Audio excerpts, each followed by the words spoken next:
Fried Chicken Story. Si Tutoy at si Nene ay magkaklase sa grade 5 at naging mag-best friend palagi silang kumakain ng magkasabay at ang paborito nilang ulam ay fried chicken araw-araw ay yun ang laging baong lunch ng magkaibigan.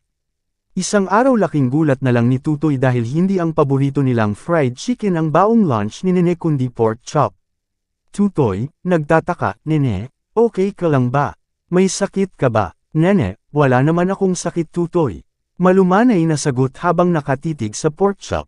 Tutoy, bakit hindi manok ang baon mo?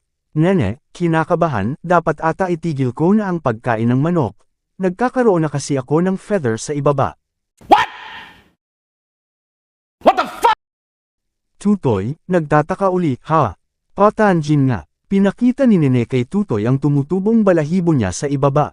Tutoy, nagulat, oo nga. Dapat itigil mo na ang pagkain ng fried chicken. Simula noon ay tumigil na si Nene sa pagkain ng manok samantalang si Tutoy ay nagpatuloy pa rin sa pagkain ng manok. Isang araw ay laking gulat din ni Nene sa kadahilanang hindi na rin ang paborito nilang fried chicken ang baong lunch ni Tutoy. Nene, nagtataka, Tutoy, bakit isda na ang baon mong lunch? Tutoy, malungkot kailangan ko na ring itigil ang pagkain ng manok. Kasi nagkakaroon na rin ako ng feather sa ibaba.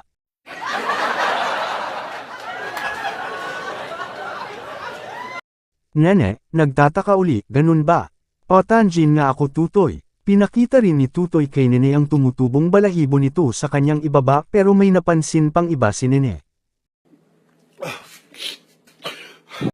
Nene, gulat na gulat, Tutoy, bakit ngayon ka lang tumigil? Huli na ang lahat. Tumubo na yung leeg ng manok. At may mga itlog pang kasama.